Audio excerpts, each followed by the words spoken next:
दोस्तों, आज के इस वीडियो में मैं आपसे कर्ज से निपटने यानी कर्ज को पूरी तरह चुकता करने और कर्ज के जाल से बाहर निकलने के लिए 3 बहुत ही सिंपल और प्रैक्टिकल स्टेप्स के बारे में बताने वाला हूं। मुझे पूरा यकीन है कि आप इन 3 सिंपल स्टेप्स को फॉलो करके बहुत जल्द कर्ज के जाल से बाहर निकल सकते हैं और फिर कर्ज से मुक्त एक बेहतर लाइफ जी सकते हैं। वीडियो के अंत में मैं आपसे कुछ टिप्स भी शेयर करने वाला हूं, तो रिक्वेस्ट है कि आप इस वीडियो को अंत तक ज़रूर देखिए। तो दोस्तों, कर्ज से निपटने के लिए सबसे पहला स्टेप है कर्ज से निपटने की मानसिक तैयारी करना। दोस्तों, कर्ज का बोझ हम सभी को मानसिक रूप से बहुत अधिक परेशान करता है। कर्ज एक मानसिक बोझ है और इसलिए कर्ज से निपटने के लिए हमें सबसे पहले मानसिक तैयारी करनी होती है। और कर्ज से निपटने की मानसिक तैयारी करने के लिए हमें 4 काम करने होंगे। और सबसे पहला काम होगा मानसिक रूप से कर्ज की समस्या को पूरी तरह से स्वीकार करना। ध्यान रखिए कि जब तक ये माना ही नहीं जाएगा कि वास्तव में हमारे पास कोई एक बड़ी समस्या है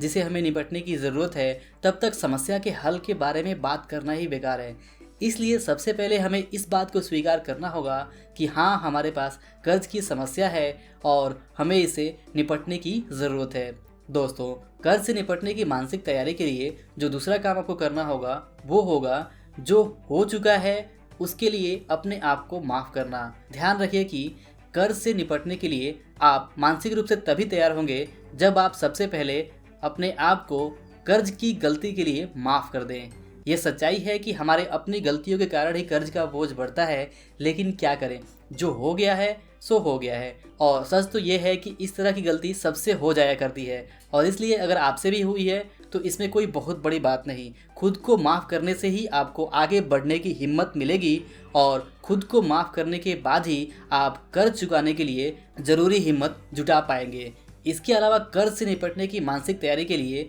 जो तीसरा काम आपको करना है वो है पुरानी गलतियों को ना दोहराने का संकल्प लेना। जी हाँ, कर्ज का बोझ बढ़ने के लिए खुद को माफ़ करने के साथ साथ आपको इस बात का संकल्प लेना है कि जिन गलतियों के कारण आपके ऊपर कर्ज का बोझ हुआ है उन गलतियों को आप आगे फ्यूचर में कभी भी बिल्कुल नहीं दोहराएंगे। जैसे आप इस बात का संकल्प ले सकते हैं कि आप कभी भी अपनी आमदनी से अधिक खर्च नहीं करेंगे और जिसकी बहुत ज़्यादा ज़रूरत नहीं है आप उसे कर्ज लेकर नहीं खरीदेंगे। इसके अलावा आप कभी भी ऊंचे ब्याज दर पर कर्ज लेने की गलती नहीं करेंगे और जब तक कोई पुराना कर्ज खत्म नहीं हो जाता तब तक आप कोई नया कर्ज नहीं लेंगे। साथ ही आप बचत और निवेश पर ध्यान देंगे और अपने अगले 6 महीने के खर्च के बराबर एक इमरजेंसी फंड की व्यवस्था भी करेंगे ताकि आपको किसी इमरजेंसी के समय ऊंचे ब्याज दर पर कर्ज ना लेना पड़े। इसके अलावा कर्ज से निपटने की मानसिक तैयारी के लिए जो चौथा काम आपको करना है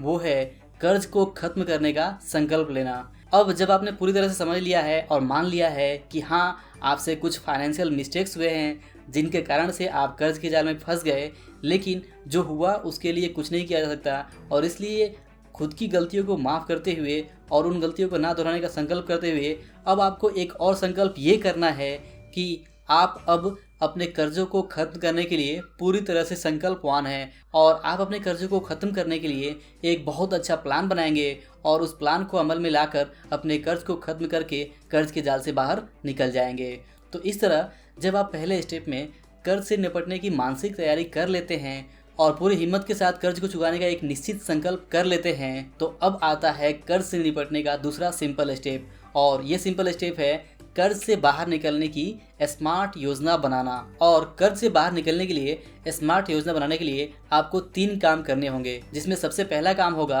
अपने कर्जों की अप टू डेट लिस्ट बनाना। ध्यान रखें कि जब भी आप अपने कर्जों की अप टू डेट लिस्ट बनाएंगे तो ये अलग अलग कर्जों की अलग अलग लिस्ट होनी चाहिए। जैसे क्रेडिट कार्ड के कर्ज की एक अलग लिस्ट, फिक्स्ड ईएमआई वाले बैंक या दूसरे आर्थिक संस्थाओं के लोन की एक अलग लिस्ट, दोस्तों, साहूकार या रिश्तेदारों से बिना ईएमआई वाले लेकिन ब्याज पर लिए गए कर्जों की एक अलग लिस्ट, दोस्तों, साहूकारों या रिश्तेदारों से बिना ईएमआई और बिना ब्याज वाले कर्जों की एक अलग लिस्ट। और प्रत्येक लिस्ट में सबसे बड़े कर्ज को सबसे ऊपर लिखना होगा और जो सबसे छोटे कर्ज हैं उनको सबसे नीचे लिखना होगा। और साथ ही प्रत्येक लिस्ट में कर्ज लेने की तारीख, कर्ज का टोटल प्रिंसिपल अमाउंट, अब तक का कुल ब्याज, हर महीने लगने वाला ब्याज और हर महीने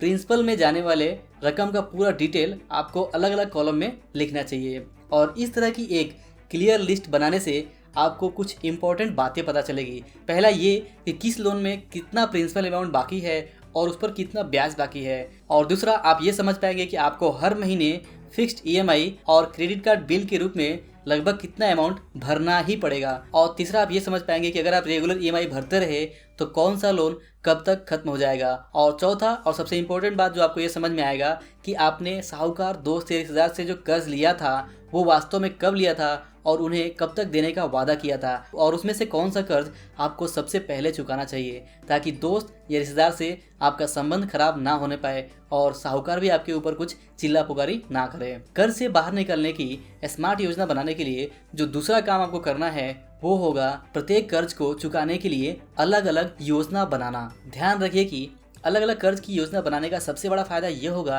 कि आपके पास आपके सभी कर्जों को चुकाने की एक निश्चित योजना होगी, और ऐसे में अगर किसी कर्जदार का आपके ऊपर दबाव आता है तो आप उस कर्जदार को अपने पास कर्ज चुकाने की योजना को दिखा सकते हैं और उसे दिखाकर ये समझा सकते हैं कि आप हर हाल में इस योजना के अनुसार उसका कर्ज एक निश्चित टाइम पीरियड के भीतर चुका देंगे, और इस योजना के अनुसार जो समय लग रहा है वो समय ज़रूर लगेगा क्योंकि आपके पास दूसरा कोई विकल्प नहीं है। और इस बात का आश्वासन देकर आप उसे निश्चिंत कर सकते हैं कि भले ही थोड़ी देर सही लेकिन उसको उसकी कर्ज की राशि आप ज़रूर चुका देंगे, क्योंकि आपके पास उसके कर्ज को चुकाने की सोच समझकर बनाई गई एक अच्छी योजना है। तो इस बात से कर्जदार पर बहुत अच्छा प्रभाव पड़ेगा और ये समझ पाएगा कि आप उसके कर्ज को चुकाने को लेकर सीरियस है, क्योंकि आमतौर पर यह होता है कि लोग कर्ज तो ले लेते हैं लेकिन उसे चुकाने की उनके पास कोई सही और लिखित योजना नहीं होती है। अब अगर बात करें कि आप कर्ज चुकाने की योजना कैसे बनाएं, तो दोस्तों कर्ज चुकाने की योजना कुछ इस तरह बनाई जा सकती है।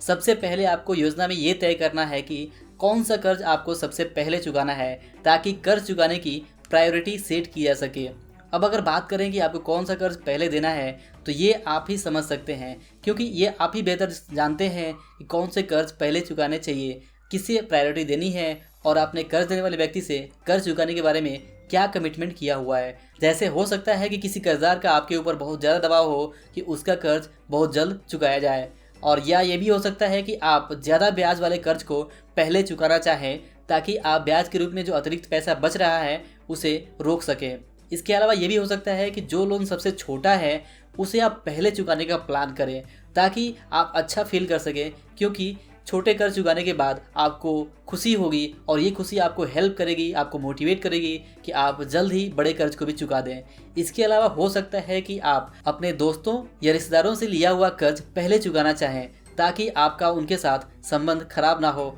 और उनका आपके ऊपर विश्वास बना रहे। तो ये बात आपको ही सोचना है कि इन सभी बातों को ध्यान में रखते हुए आप कौन सा कर्ज पहले चुकाना चाहते हैं, और इस तरह से आपको कर्जों को चुकाए जाने की प्रायोरिटी सेट करनी है। इसके बाद आपको ये तय करना है कि आप कौन सा कर्ज किस पैसे से चुकाएंगे, आपके पास पैसे कहाँ से आएंगे, ताकि कर्जों को चुकाने के लिए आवश्यक निश्चित सोर्स ऑफ फंड की व्यवस्था की जा सके। ये बहुत ही इंपॉर्टेंट पॉइंट है। कर्ज चुकाने के लिए सबसे बड़ी दिक्कत जो होती है वो है कर्ज को चुकाने के लिए पैसे कहाँ से आएंगे। तो अब पैसे आपको ही जुटाने हैं और पैसे जुटाने के लिए आपको कुछ मजबूत कदम उठाने होंगे, और इसके लिए सबसे पहले आपको इस बात को निश्चित करना होगा कि आप अपने प्लान के अनुसार कर्ज चुकाने के लिए अपनी आमदनी से अधिकतम कितना पैसा हर महीने बचा सकते हैं। दूसरा आप ये भी कर सकते हैं कि जितना संभव हो सके अपने खर्चों में कटौती करें ताकि अपने कर्जों को चुकाने के लिए आप अधिकतम पैसा जुटा सकें। इसके अलावा आप अपने पार्टनर, दोस्त या रिश्तेदार से बात कर सकते हैं कि क्या उनके पास कुछ एक्स्ट्रा पैसा पड़ा है जो वो आपको दे सकते हैं, या क्या वे किसी तरह से आपकी कर्ज चुकाने में हेल्प कर सकते हैं। चौथा आपको ये देखना होगा कि क्या आपके पास घर में कोई ऐसी चीज़ है जिसका आपको कम इस्तेमाल हो और जिसे बेचने से पैसे आ सकते हों। जैसे घर में ऐसी बहुत सारी पुरानी ज्वेलरी होती है जिसका इस्तेमाल नहीं किया जा सकता है और उसे बेचकर आप अपने कर्ज को चुकाने के लिए रकम जुटा सकते हैं। इसके अलावा आप अपने घर में पड़ा पुराना कोई टूल्स, मोबाइल, पुराना टीवी, पुराना लैपटॉप, कंप्यूटर, पुरानी गाड़ी या अन्य कोई ऐसा सामान जिसे बेचकर पैसे जुटाए जा सकते हैं, तो आप उसे बेचकर अपने कर्ज को चुकाने के लिए पैसे जुटा सकते हैं। इसके अलावा अगर आपको सही लगे तो आप उन चीज़ों को भी बेच सकते हैं जिसके लिए आपने कर्ज लिया था, ताकि उस कर्ज को निपटाया जा सके। जैसे मान लीजिए अगर आपने कार के लिए कर्ज लिया हुआ था और वो कार आपके रोजाना काम में नहीं आ रही है, तो आप सोच समझकर उस कार को एक अच्छी कीमत पर मिलने पर बेचने का फैसला भी कर सकते हैं और बेचने से जो भी पैसा मिलेगा वो उस गाड़ी के कर्ज को निपटाने के लिए इस्तेमाल किया जा सकता है। याद रखें कि आपको एक स्मार्ट और एक ऐसी योजना बनानी है जो प्रैक्टिकली लागू भी हो सके और जिसकी हेल्प से आप अपने कर्जों से मुक्ति पा सकें। और इसके लिए आपकी योजना में ये बिल्कुल स्पष्ट होना चाहिए कि आप कौन सा कर्ज पहले चुकाएंगे, कौन सा कर्ज बाद में चुकाएंगे, किस कर्ज को चुकाने में आपको कितना समय लगेगा और किस पैसे से कौन सा कर्ज चुकाया जाएगा। तो इस तरह आपको इस स्टेप में अपने हर एक कर्ज और अपने हर एक लोन को चुकता करने के लिए एक निश्चित, लिखित और बहुत सोच समझकर एक अच्छी योजना बनानी है जिसको अमल में लाया जा सके। अब बात करते हैं कर्ज से निकलने के तीसरे स्टेप के बारे में और वो है कर्ज चुकाने की बनाई गई योजना को अमल में लाना। दोस्तों, कर्ज चुकाने की योजना बनाने के बाद अब आपको इस योजना को अमल में लाना है और इस योजना के अनुसार आपको कर्ज चुकाते रहना होगा जब तक कि कर्ज पूरी तरह से खत्म ना हो जाए। अगर ज़रूरी हो तो आपको समय समय पर इस योजना में सुधार करते रहना चाहिए, लेकिन इस बात को ज़रूर ध्यान में रखें कि आपके पास चाहे कुछ छोटे कर्ज हो या कुछ बड़े, हर एक कर्ज के लिए आपके पास एक योजना का होना ज़रूरी है। कर्ज की योजना होने के बहुत सारे फायदे होते हैं। सबसे बड़ा फायदा ये है कि आप इस बात को अच्छी तरह से समझ पाते हैं कि आप उस योजना के अनुसार कौन सा कर्ज कब तक चुका सकते हैं और आपको कब क्या करना है, और इसलिए आप कर्ज से परेशान होकर कर्ज को चुकाने की चिंता करने के बजाय आप अपनी कर्ज चुकाने की योजना के ऊपर पूरा मन लगाकर काम कर सकते हैं। दूसरा सबसे बड़ा फायदा ये है, जैसे मैंने पहले बताया था, अगर आपको कोई कर्जदार परेशान कर रहा हो, आपको तंग कर रहा हो, तो आप उसे अपनी कर्ज चुकाने की योजना दिखाकर उसे निश्चिंत कर सकते हैं कि आप उस योजना के अनुसार उसका कर्ज बहुत जल्द चुका देंगे। आपकी लिखित योजना देखकर आपका कर्जदार आपसे ज़रूर प्रभावित होगा और आपको कर्ज चुकाने के लिए पर्याप्त समय ज़रूर देगा, बशर्ते आप उस योजना के अनुसार काम करते रहें। तो दोस्तों, ये थे वे 3 सिंपल और प्रैक्टिकल स्टेप जिनको फॉलो करके आप अपने सभी कर्जों को चुकाने की योजना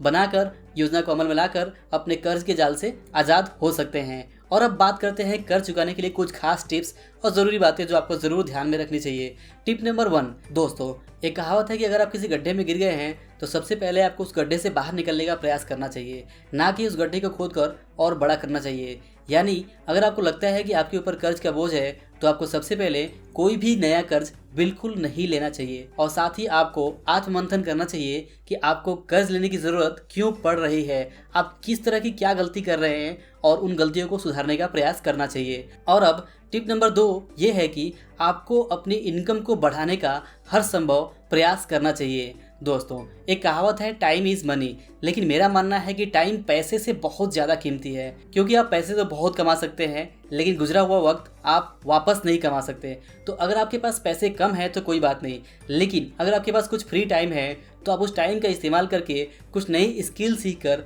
आप अपने लिए एक्स्ट्रा इनकम कमा सकते हैं जो आपको कर्ज से बाहर निकलने के लिए बहुत हेल्प करेगा। याद रखिए, अगर आपके ऊपर कर्ज है तो बैठकर चिंता करने और फेसबुक, व्हाट्सएप या दूसरे सोशल मीडिया पर अपने मोबाइल के साथ टाइम पास करने से बहुत अच्छा है कि आप अपने उस फ्री टाइम का इस्तेमाल करके अपने लिए एक एक्स्ट्रा इनकम बनाने का प्रयास करें और एक्स्ट्रा इनकम कमाकर अपने कर्ज को जल्द से जल्द चुकता करें। तो दोस्तों, अगर मैं अपनी बात को समराइज करूं तो कर्ज चुकाने के लिए सबसे पहला स्टेप है कर्ज का सामना करना और अपने आप को मानसिक रूप से तैयार करना, और दूसरा स्टेप है सभी कर्ज को चुकाने के लिए अलग अलग एक लिखित और निश्चित योजना बनाना, और तीसरा स्टेप है कर्ज चुकाने के लिए जो भी योजना बनाई गई है उस पर अमल करना और जरूरत पड़ने पर उसमें सुधार करते रहना। और याद रखिए, कर्ज चुकाने के 3 सिंपल तरीके हो सकते हैं। पहला, अपने खर्चों को कम से कम कर दो और आमदनी से अधिक बचत करके कर्ज को चुकाओ, और दूसरा, अपनी इनकम को जितना बढ़ा सकते हो बढ़ाओ और कर्ज को जल्द से जल्द चुकाओ, और तीसरा, आप एक तरफ एक्स्ट्रा पार्ट टाइम काम करके अपनी इनकम को बढ़ा सकते हैं और साथ ही अपने घरेलू खर्चों में जितना कटौती कर सकते हैं करके आप अधिक से अधिक पैसे की बचत करके अपने कर्जों को चुका सकते हैं। तो आपको इन तीनों में से जो भी ज़्यादा बेहतर लगे वो आपको करना ही होगा, बिना किए कुछ भी नहीं होगा। तो दोस्तों, अगर आपको कर्ज चुकाने की मेरी बात ये अच्छी लगी तो वीडियो के नीचे लाइक बटन दबाकर आप हमारा मनोबल ज़रूर बढ़ाएं और साथ ही कमेंट करके वीडियो के बारे में अपनी राय ज़रूर बताएं। और अगर आपके पास कर्ज चुकाने का कोई बेहतर प्लान है तो उसे कमेंट करके ज़रूर शेयर करें, क्योंकि आज इसकी लोगों को बहुत ज़रूरत है। और अंत में वीडियो देखने के लिए आपका दिल से बहुत बहुत धन्यवाद।